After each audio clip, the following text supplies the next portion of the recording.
नमस्कार दोस्तों, अपने सीरीज का थर्ड लेक्चर आज हम लोग देखेंगे। हमने जो कल आपको पढ़ाया था, पहले फटाफट उसका रिवीजन होगा 10 मिनट में, उसके बाद हम आगे शुरू करते हैं। तो हमने आपको कल बताया कि पुनर्जागरण क्या होता है। पुनर्जागरण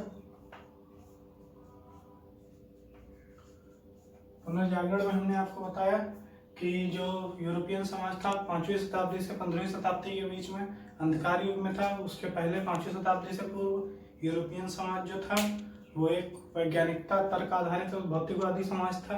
उसी तरह उसने जब 15वीं शताब्दी के बाद से फिर से उसने तर्क पे और वैज्ञानिकता आधारित बातों पे ध्यान देना शुरू किया, तो उसी को हम लोगों ने पुनर्जागरण कहा। उसके बाद हमने आपको बताया कि पुनर्जागरण हुआ तो उसमें एक घटना थी जो कुस्तुनतुनिया पर तुर्कों का अधिकार हो गया 1453 में। उसके बाद वहां से कुछ विद्वान भाग करके यूरोप आए और उन्होंने बताया कि जो यूरोप का जो प्राचीन यूरोप था, प्राचीन संस्कृत थी, बहुत ही वैज्ञानिक बात था, उसमें बहुत ही तर्क आधारित बातें होती थी। उस पर जो प्राचीन संस्कृत थी उस पर लोगों का ध्यान खींचना शुरू किया। यहाँ से पुनर्जागरण प्रारंभ हुआ। उसके बाद हमने आपको बताया कि हुई वैज्ञानिक क्रांति। वैज्ञानिक क्रांति क्यों हुई?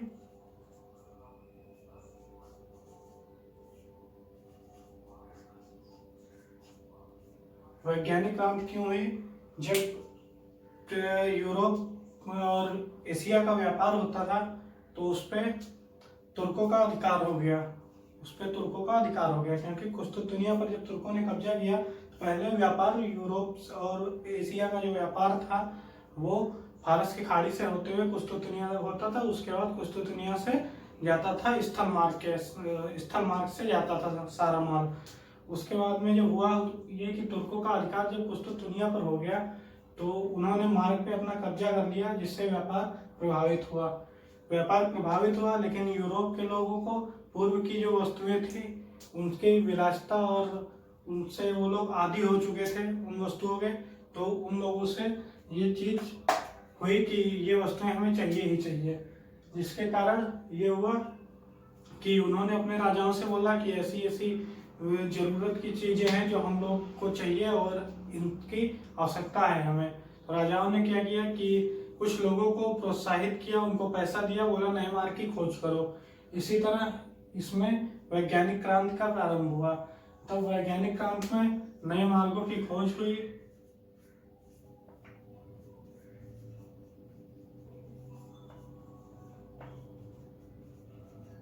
मानचित्रण प्रारंभ हुआ। आदि घटनाएं इसमें प्रारंभ हुए वैज्ञानिक क्रांति में। जब नए मार्गों की खोज हुई तो यहाँ से व्यापार अच्छे से होने लगा। वास्को डी गामा, कोलंबस जैसे कुछ लोगों ने नए नए मार्गों की खोज करके नए देशों की खोज की और उसके बाद में जो है व्यापार को और सुगमता मिली। यहाँ से जब व्यापार को सुगमता मिली तब हम लोगों ने यहाँ देखा कि वाणिज्यिक क्रांति आई। वाणिज्यिक क्रांति के फलस्वरूप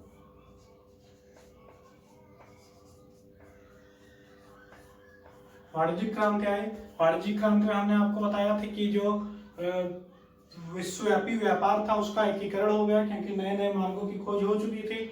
वहां से पहले व्यापार जो है व्यापारी इक्का दुक्का व्यापारी पहुंचते थे व्यापार करने के लिए। अब व्यापारियों की भी संख्या बढ़ी, ज्यादा सामान आने लगा वहां से। जब ज्यादा सामान आने लगा तो हमने आपको बताया इसके बाद हुई औद्योगिक क्रांति। वाणिज्यिक क्रांति के बाद हमने आपको बताया कि औद्योगिक क्रांति हुई।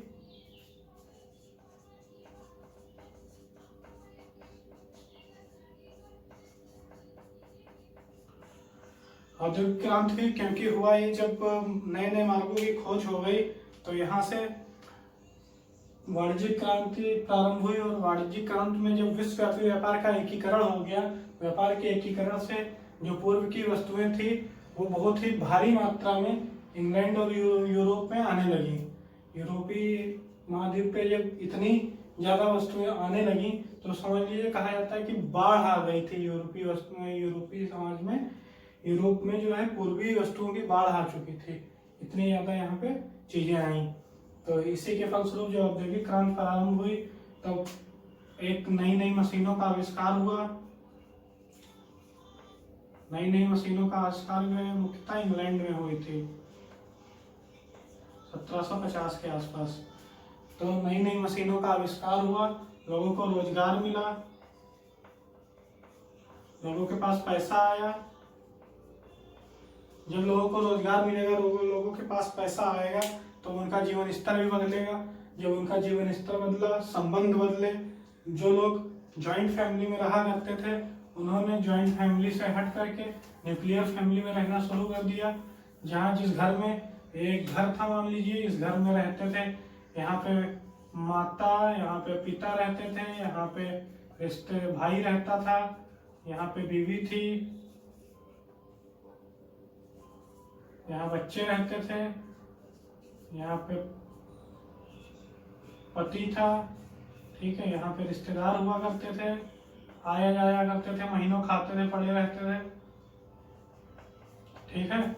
ये सब चीजें हुआ करती थी। लेकिन जब औद्योगिक क्रांति प्रारंभ हुई तो इन सब में बहुत ही तेजी से परिवर्तन देखा गया। क्या देखा गया? जो ये परिवार क्या है, जॉइंट फैमिली थी, जो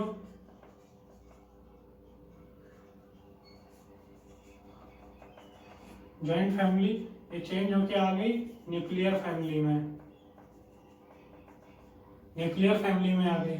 जो व्यक्ति यहाँ पे खाली बैठा रहता था, ये व्यक्ति जिसके पास कोई काम धंधा नहीं था, फोकट का खाता था, सोता था, उसको रोजगार मिल गया। यहाँ से रोजगार मिला तो पैसे आने लगे। पैसे जब आने लगे तो इसने अपना जीवन स्तर उठाना शुरू किया। जो रिश्तेदार कहते थे इससे, आओ बेटा, जिनके घर ये जाता था, महीनों खाता था, सोता था, वो जब इसको बुलाते थे तो कहता था देखो टाइम मिलेगा तो आएंगे, अभी आप बिजी चल रहे हैं। तब इस तरह से इसने जवाब देना शुरू किया। यानी संबंधों में बहुत ही तीव्र परिवर्तन देखा जाने लगा।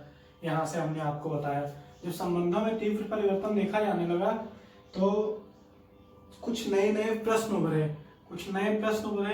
कुछ लोगों की जिज्ञासाएं उभरी, जिनका उत्तर देने के लिए एक नए विज्ञान की जरूरत थी। और उस नए विज्ञान की जरूरत पड़ी, जिसी विज्ञान को कहा गया समाजशास्त्र। क्योंकि बाकी जो मनोविज्ञान, दर्शन शास्त्र जो पहले सब उत्तर दिया करते थे, वो इसका उत्तर देने में असफल रहे। पहले क्या होता था, जो चर्च था वो कहता था, जब कोई पूछता था कि ये कैसे हो गया, कोई घटना हुई, मान लीजिए कोई, जैसे हमने आपको एग्जांपल दिया था कि एक सेब जो है ऊपर से गिरता था तो लोग उठा के खा लेते थे। चर्च कहता था कि ऊपर वाले ने दिया, उठा के चुपचाप खा लो, पूछना नहीं क्या हुआ, कैसे गिरा, नीचे ही क्यों गिरा, ऊपर क्यों नहीं गया। लेकिन जब वैज्ञानिक क्रांति हुई तो लोगों का दिमाग जो है खुला, उन्होंने तार्किकता आधारित बातें शुरू की। यहाँ से जब सेब गिरता था तो लोग कहते थे गुरुत्वाकर्षण के कारण नीचे आ रहा है, वरना क्या होता था, कहते थे ऊपर वाले ने दिया, चुपचाप खा लो। चर्च फ्लैट बेचता था स्वर्ग में, कहता था 17 नंबर फ्लैट तुम्हारा है, 15 नंबर तुम्हारा है, $20 दोगे तो 50 गज का देंगे, $50 दोगे 100 गज का देंगे फ्लैट। सेम यही हालत थी उस समय चर्च की। आज हम लोग के यहाँ भीख मांगने आता तो उससे कह देते हैं, जब वो कहता है आपको भगवान स्वर्ग दे, तो हम लोग कह देते हैं कि स्वर्ग में प्लॉट अलॉट करा रखे हमारा। उस समय चर्च का इतना खौफ था, कोई ये भी नहीं कह सकता था कि प्लॉट अलॉट कराए या नहीं कराए हो। इसी तरह अब हम लोग देखेंगे कि यहाँ से समाजशास्त्र की उत्पत्ति कैसे हुई। तो अब हम लोग लिखेंगे, सबसे पहले हेडिंग डालेंगे समाजशास्त्र के आविर्भाव की पृष्ठभूमि।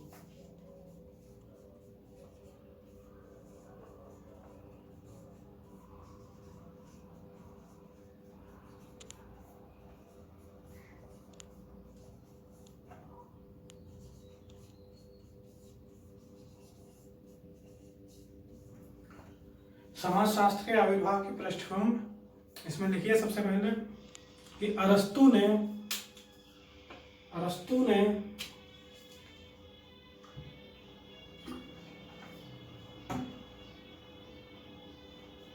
लाखों वर्ष, हजारों वर्ष पूर्व,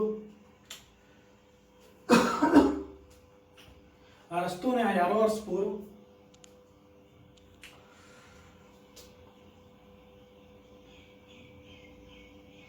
कहा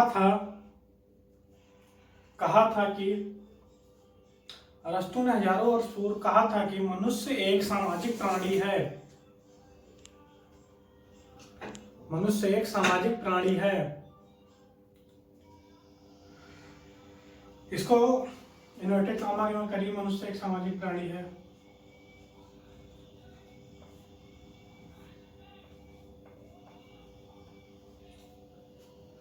मनुष्य एक सामाजिक प्राणी है। कई विचारक मानते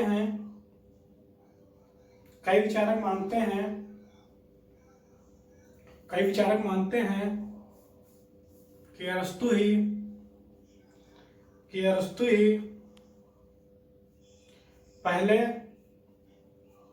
पहले समाजशास्त्री हैं।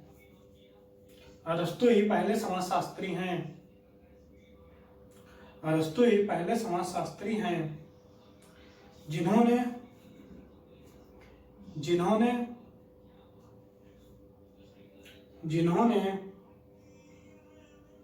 समाज में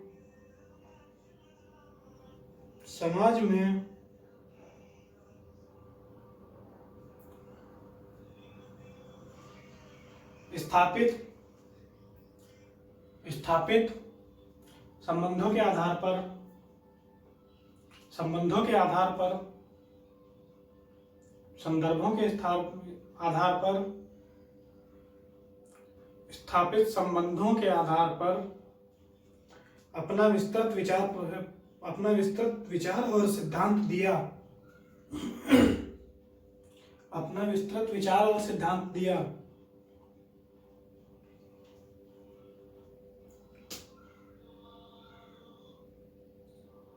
परंतु औपचारिक रूप से समाजशास्त्र की शुरुआत 1828 लिखिए, ऐसे आबरी लगा के 1832 लिखिए। कुछ जगह आपको 1828 लिखा मिल जाएगा कुछ बुक्स में, और कुछ जगह आपको 1832 लिखा मिल जाएगा। हमने आपको दोनों बता दिया है। ज्यादा अगर सही पूछा जाए तो ये लिखिएगा 1832, 1828, 1832। औपचारिक रूप से समाजशास्त्र की शुरुआत 1832 से मानी जाती है। 1832 से मानी जाती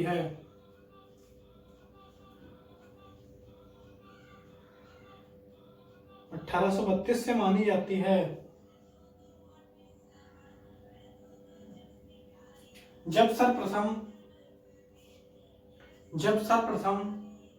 समाजशास्त्र के जनक लिखो साथ में, फादर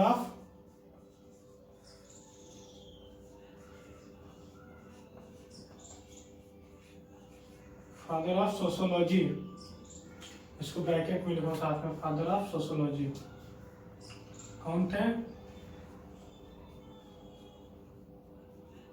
अगस्त कांट लिखना है इसे।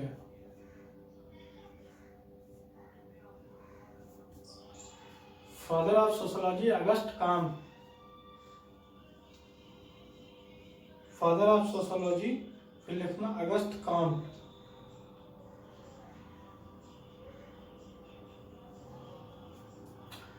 इंग्लिश में इसको ऐसे लिखा जाता है,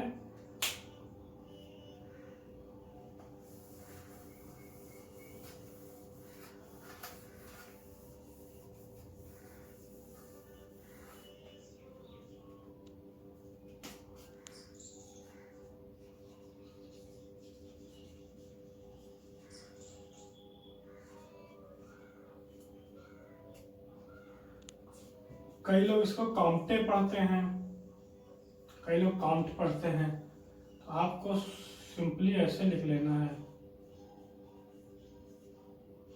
ठीक है।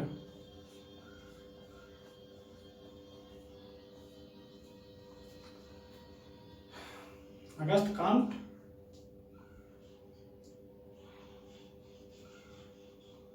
ने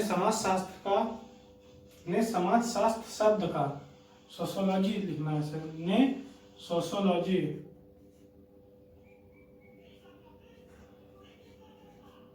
ब्रैकेट में समाजशास्त्र,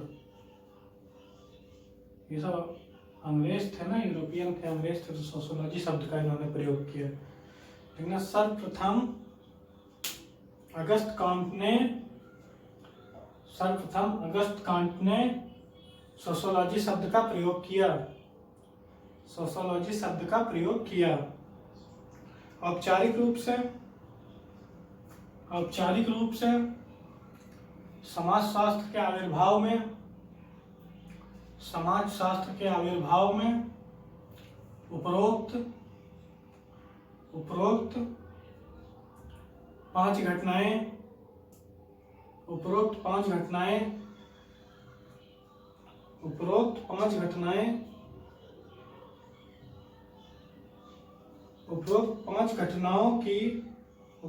5 घटनाओं की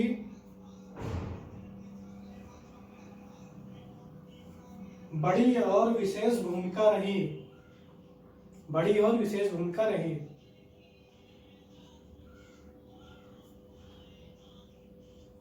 जो यूरोप में घटित हुई। कौन थी पांचों घटनाएं? फिर से एक बार देखिए, पांचों घटनाएं कौन सी थी? पहला था पुनर्जागरण,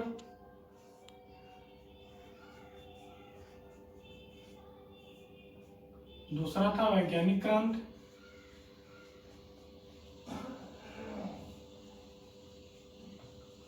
तीसरा था वाणिज्यिक क्रांति,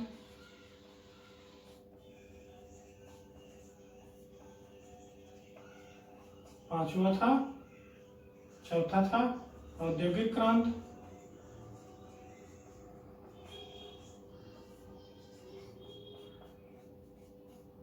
पांचवा था फ्रांसीसी क्रांति।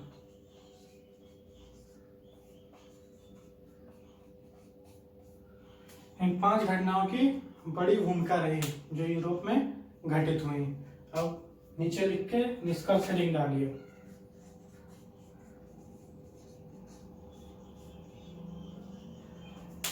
हेडिंग डालिए निष्कर्ष। देखिए, निष्कर्षतः कहा जा सकता है कि पुनर्जागरण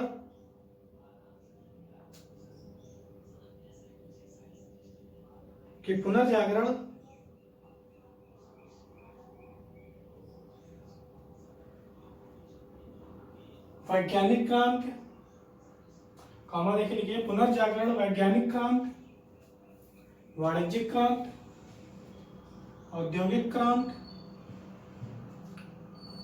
और फ्रांसीसी क्रांति के पश्चात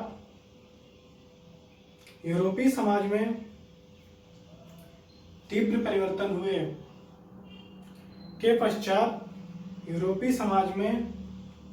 परिवर्तन हुए। ये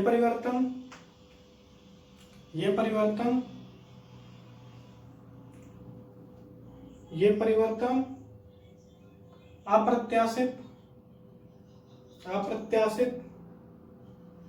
तीव्र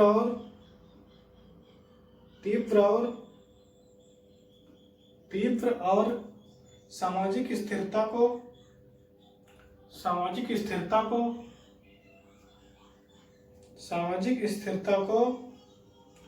परिवर्तित करने वाले थे,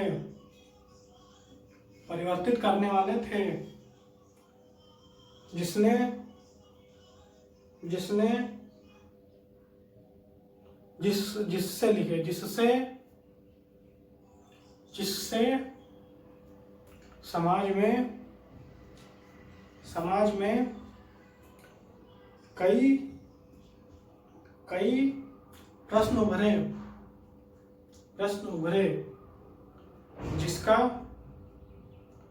जिसका तार्किक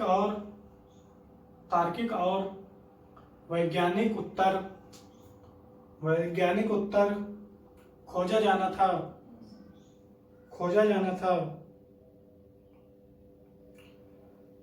चूंकि पहले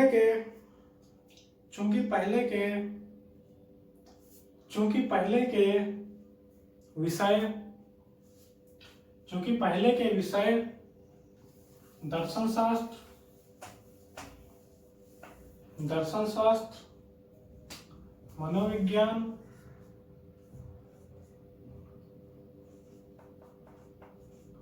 दर्शन शास्त्र, मनोविज्ञान,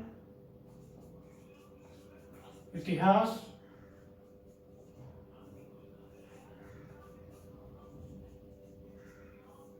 भूगोल, खगोल शास्त्र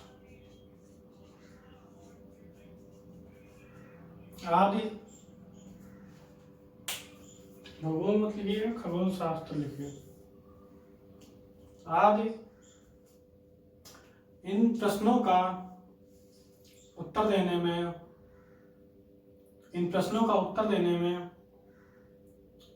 सक्षम नहीं थे।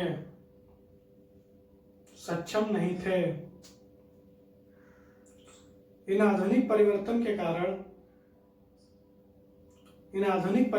कारण उभरे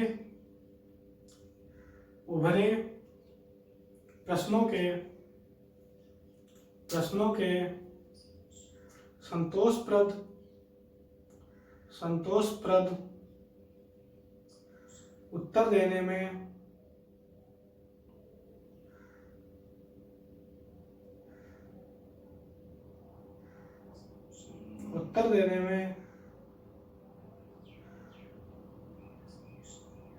विफल होने के कारण, उत्तर देने में मौजूदा विषयों के विफल होने के कारण,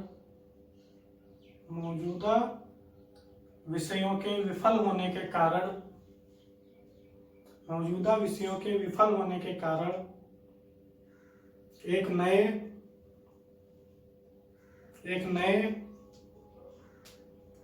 विषय की आवश्यकता महसूस हुई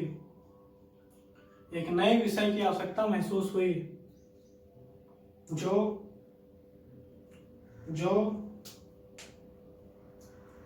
सामाजिक संबंधों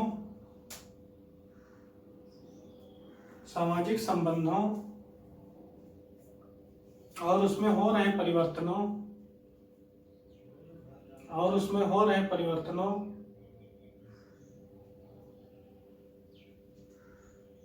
का संतोषप्रद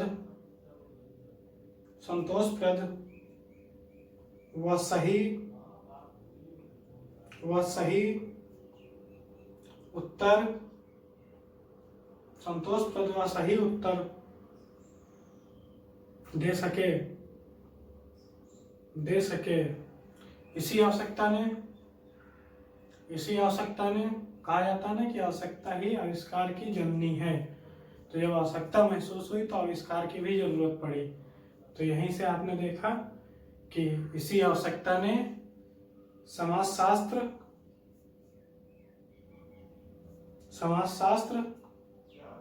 के आविर्भाव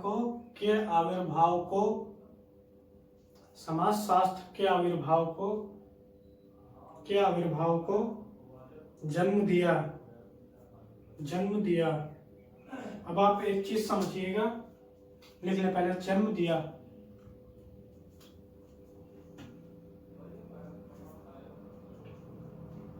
एक चीज ये है,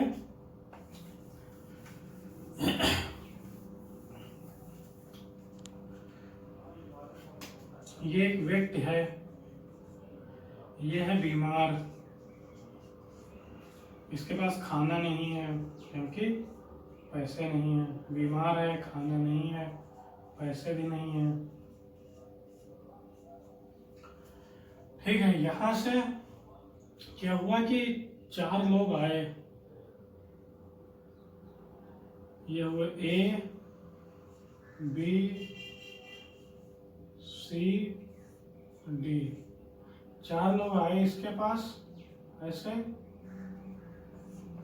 क्या किए कुछ नहीं, सांत्वना दे दिए इसको, केवल सांत्वना। तो क्या किए लोग, सांत्वना दे दिए।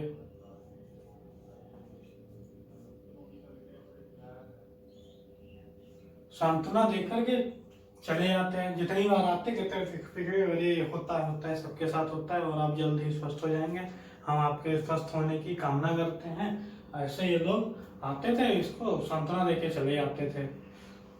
ये कहे यार कितनी बार आते हैं, बेवकूफ बना के चले जा रहे हैं सांत्वना देके, देते वेते कुछ नहीं है, कुछ नहीं। हम यहाँ पैसे हैं नहीं, खाना है नहीं, भूखे मर रहे हैं, दवा भी ला नहीं पा रहे हैं, तो ऐसे लोगों का क्या मतलब है। ठीक है, तो इसी तरह ये जब आए तब ये फ्रस्ट्रेट हो जाता था। एक व्यक्ति आया इधर से बढ़िया तेल पानी लगा के मस्त एकदम, ठीक है, ये आया, ये कमा उमा के आया बढ़िया मुंबई और सूरत से। जब कमा के क्या होता है ना कि अपने बिहार में जब कोई लड़का हाई स्कूल फेल होता है तो पहले उसको सूरत भगाते हैं। यूपी में जब कोई लड़का फेल होता है तो बढ़िया बिस्तर बांध के दिल्ली आ जाता है। तो उसी तरह कमाने आ जाता है। तो ये कमाने आ गया, कमा उमा के जब ये वापस अपने गाँव पहुँचा, जब ये वापस गाँव आया ऐसे, तो इस व्यक्ति के पास आया जो बीमार था, लाचार था। आया जैसे ये देखा, कहा क्या बात है, तो बोले बीमार है, खाना भी नहीं, पैसे भी नहीं, सब दिक्कत चल रही है। जो आता सांत्वना देके चला जाता है, अब सांत्वना खा लें हम। तो इसने कहा बात तो सही है। तो इसने पूछा इसने कि तुमको क्या चाहिए। इसने इससे ऐसे पूछा कि क्या चाहिए। तो इसने कहा तुम समझ ले क्या चाहिए, यहाँ बीमार भी हैं, पैसे भी नहीं है, खाना भी नहीं है, तो चाहिए क्या, कुछ पैसे दे दो, खाना दे दो, पैसे दे दो, खाना भी मंगा लेंगे, दवा भी मंगा लेंगे। इसने निकाल के 2000 का एक नोट मोदी जी वाला पकड़ा दिया इसको तुरंत। ठीक है, 2000 का नोट इसको दे दिया। अब आप बताओ इज्जत ये किसकी करेगा, ये जो बीमार लाचार, ये मान लो, चलो कोई और नहीं, मान लो शिवम है ये, क्यों किसी और को बुरा लगे, इससे अच्छा खुद ही का नाम रखना। ये मान लो शिवम है। तो जब शिवम आए यहाँ पे, शिवम के पास कुछ नहीं था, लेकिन ये व्यक्ति आके 2000 रुपए दिया। अब शिवम क्या करेंगे, जहाँ ये मिलेगा, चचा क्या हाल चाल है, समझे, शिवम क्या करेंगे, जहाँ ये मान लो महेश बाबू हैं, जहाँ महेश बाबू मिलेंगे वहाँ मेरे चचा क्या हाल चाल है, और बताइए, समझे, चाची ठीक है, तुरंत हाल चाल पूछेंगे। तो इसी तरह क्या हुआ कि जो सामाजिक प्रश्न उभर रहे थे उसका सही सही उत्तर कोई सब्जेक्ट नहीं दे पा रहे थे। कोई जितने विषय थे उस समय, दर्शन शास्त्र, मनोविज्ञान, ये सब कोई सही सही उत्तर दे नहीं पा रहे थे। जब सही सही उत्तर नहीं दे पा रहे थे तो क्या हुआ,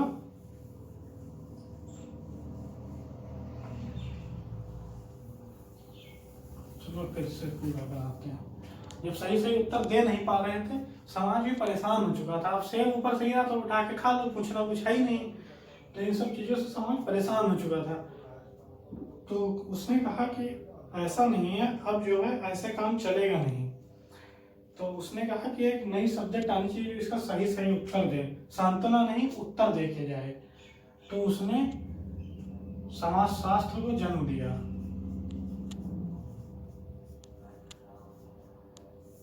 जो यहाँ पे प्रश्न हुआ करता था, इस प्रश्न का समाजशास्त्र ने उत्तर दिया।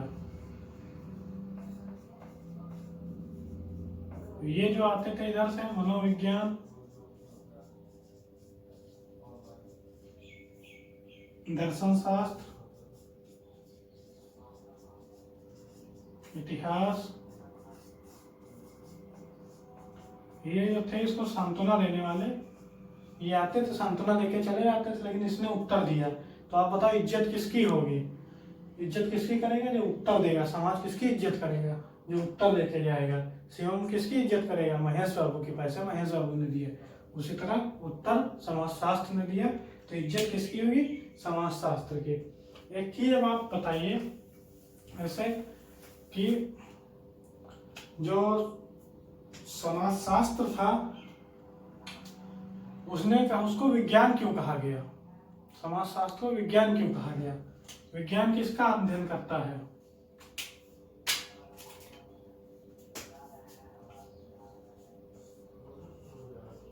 विज्ञान है, किसका अध्ययन करेगा, जो विज्ञान उन चीजों का अध्ययन करता है जो दिखती हैं, महसूस होती हैं, उन चीजों का विज्ञान अध्ययन करता है।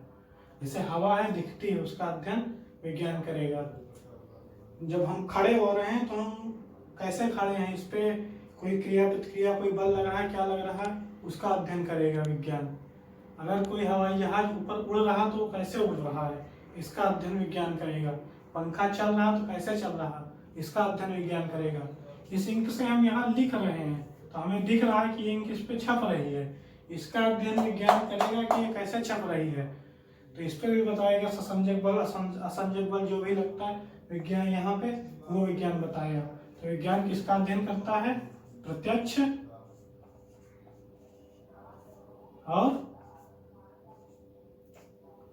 जो प्रत्यक्ष दिख रही हो, दिखने वाली, जिनको महसूस किया जा सके, जिनको महसूस किया जा सके, इन चीजों का विज्ञान अध्ययन करता है। अब हुआ का कि जो समाजशास्त्र था उसको कुछ लोगों ने कहा बिल्कुल विज्ञान की तरह है, यानी विज्ञान समझने लगे समाजशास्त्र को। तो जब विज्ञान समझने लगे तो सीधी सी बात है, जब इसको विज्ञान समझेंगे तो ये भी उन्हीं चीजों का अध्ययन करेगा जो दिखती हैं, महसूस होती हैं, उन्हीं चीजों का अध्ययन करेगा। तो मतलब जो समस्याएं थी, जो दिख रही थी समस्याएं, जो समस्याएं महसूस हो रही थी, उसका अध्ययन यहाँ से किया जाना शुरू हुआ। अब एक चीज और आप समझिए, पहले कुछ टर्म आपको समझा रहे हैं वो समझ लीजिए, फिर आगे बढ़ाते हैं, जिससे आपको आगे समझने में आसानी होगी। ये चीज समझ में आ गई कि इसको विज्ञान क्यों कहा गया। क्यों कहा गया?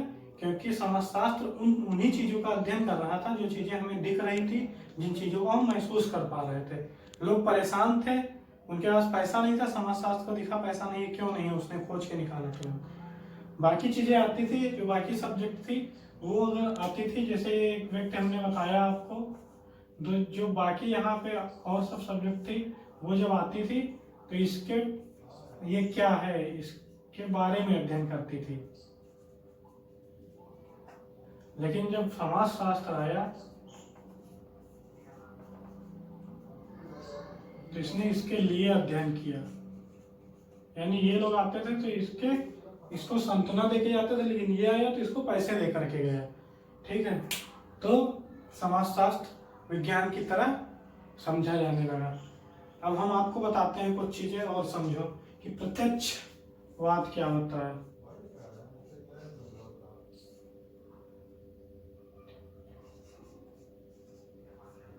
प्रत्यक्षवाद, प्रकार्यवाद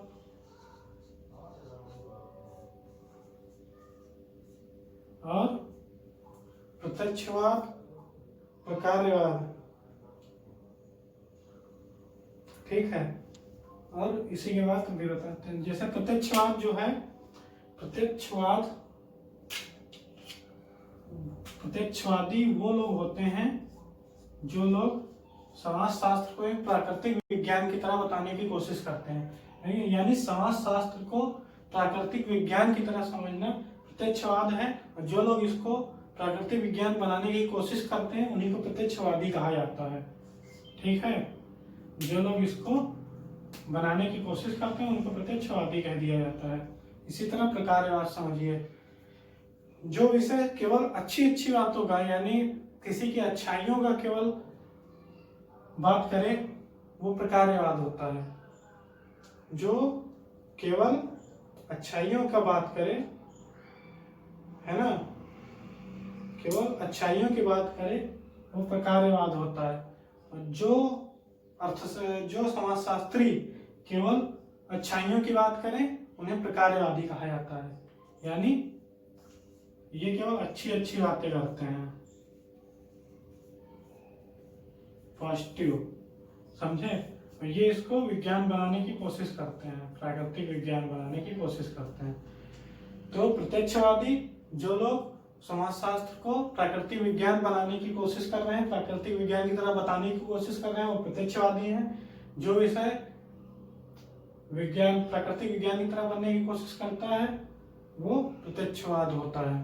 ठीक, प्रकार्यवादी क्या होते हैं? जो लोग केवल अच्छी अच्छी बातें करते हैं, पॉजिटिव बातें करते हैं, वो प्रकार्यवादी होते हैं। ठीक है, अब हम लोग आगे आपको पढ़ाते हैं इसके बाद का टॉपिक।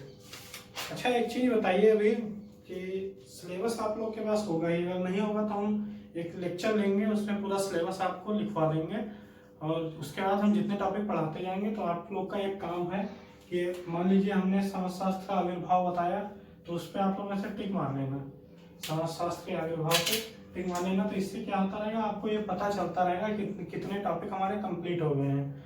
और जब ये टॉपिक कंप्लीट हो जाएगा तो उसके बाद हम आपको मेंस के जो आंसर क्वेश्चन है वो नोट करा देंगे, और अगर आप कहेंगे तो एक दो क्वेश्चन का वो भी करा देंगे, जो मतलब लिखवा देंगे एक दो क्वेश्चन। ठीक है।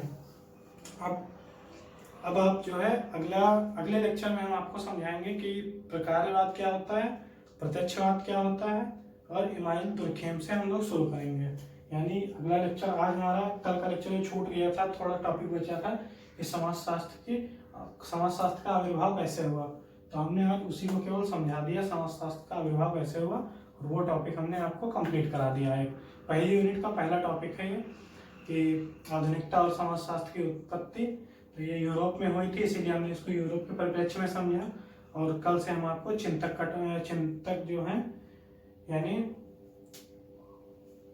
इमाइल दुर्खेम हुए और इस तरह के अगस्त काम्ट हुए, सबके बारे में हम आपको पढ़ाएंगे। सबसे पहले इमाइल दुर्खेम से कल से हम शुरू करेंगे। तो यहीं से आज का टॉपिक खत्म होता है। धन्यवाद दोस्तों।